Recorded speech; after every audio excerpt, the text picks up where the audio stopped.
Bismillahirrahmanirrahim. Assalamualaikum warahmatullahi wabarakatuh. Waalaikumsalam warahmatullahi wabarakatuh. Alhamdulillah, salatu wassalamu ala rasulillah wa ala alihi wa sahbihi wa man walah wa ba'd. Saudariku dimanapun teman berada, semoga kita semua senantiasa diliputi dengan rahmat, kasih sayang, karunia dan keberkahan si Allah Subhanahu wa taala. Setiap insan tentu saja selalu mengharapkan hal-hal yang tadi kita sebutkan. Kasih sayang, karunia, bertambahnya nilai-nilai kebaikan yang disebut dengan berkah itu. Untuk itu Allah Subhanahu wa taala membentangkan kesempatan yang sangat luas bagi kita hambanya untuk memohon kepada Allah petunjuk, kemudahan, kelancaran, bahkan perlindungan untuk menggapai apa yang tadi diharapkan.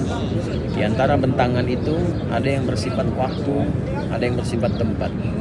Bahkan dalam hal waktu, Allah Subhanahu wa taala membentangkan kepada kita dari mulai waktu harian, siangnya ada, malamnya ada, bahkan dari subuh sampai dengan kita tertidur kembali. Ada yang sifatnya pekanan, di Jumat itu kita dibentangkan. Ada yang sifatnya bulanan, bahkan ada yang sifatnya tahunan. Semua akumulasi dari waktu harian itu kemudian menjadi waktu pekanan, waktu bulanan, dikumpulkanlah dalam satu bulan yang disebut dengan Ramadan. Itulah sebabnya Ramadan menjadi istimewa, karena siangnya berkah, malamnya berkah, amalnya berkah. Energi kita walaupun makannya sedikit itu bisa digunakan untuk meningkatkan banyak ibadah. Untuk itu Nabi SAW senantiasa menyiapkan diri dan memberikan contoh kepada sahabat-sahabatnya untuk diteruskan kepada umatnya dimanapun mereka tinggal, kapanpun berkehidupan, agar bisa mempersiapkan diri untuk mengoptimalkan ibadah di bulan Ramadan. Persiapan itulah yang Nabi SAW khususnya mulai dari sejak bulan Sya'ban.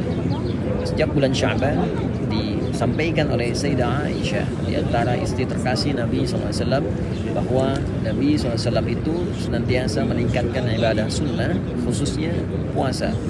Di bulan Sya'ban, kesaksian Sayyidah Aisyah radhiyallahu taala anha mengatakan, saya tidak pernah melihat Nabi SAW menyempurnakan puasa penuh selama sebulan kecuali Ramadan.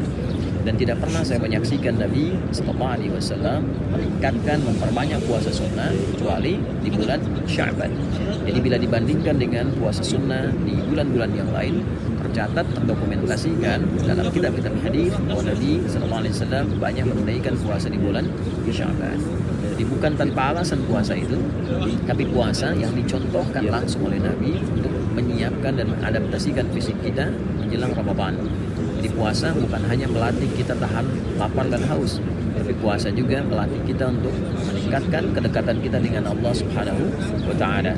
Untuk itulah orang yang membiasakan puasa di bulan Sya'ban, secara fisik Ramadan tidak akan kaget. Secara fisik saat Ramadan energinya bisa diarahkan untuk ibadah, alih-alih membiasakan boleh menahan lapar dan haus. Orang yang meningkatkan ibadah, ritual, intelektual, fisikalnya di bulan Sya'ban, maka saat masuk Ramadan dia sudah terbiasa. Tinggal nanti bagaimana menyusun amalnya saat Ramadan, program apa yang akan dioptimalkan dengan kesiapan di bulan Sya'ban itu, maka Ramadan akan lebih terasa maksimal. Yang kedua, Nabi SAW juga memberikan pesan yang sangat kuat di dalam salah satu hadisnya, bahwa Sya'ban adalah bulan viral. Sya'ban adalah bulan viral.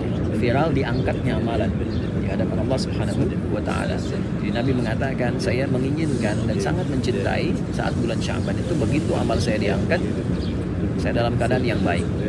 Ini memberikan pesan yang kuat bahwa kita betapapun dan bagaimanapun banyaknya aktivitas kita senantiasa diberikan pengawasan oleh Allah Subhanahu wa taala dan diberikan penegasan bahwa suatu saat amal kita akan diungkap, amal kita akan disingkap, kalau bukan di dunia tentu dibuka di akhirat. Untuk itulah Sya'ban menyiapkan kita untuk senantiasa berintrospeksi diri, perilaku yang baik sebelum kita sampai ke Ramadan, mengoptimalkan semua latihan itu. Selamat mendapati bulan Sya'ban, kita yang terpilih bukan orang lain. Untuk itulah kita buktikan di hadapan Allah Subhanahu wa taala, kita bisa menjadi lebih baik, menyiapkan diri lebih mulia, dan kita songsong Ramadan, mudah-mudahan berkah untuk semua. Allahumma barik lana fi Sya'ban wa balighna Ramadan. Allahumma barik lana fi Sya'ban wa balighna Ramadan.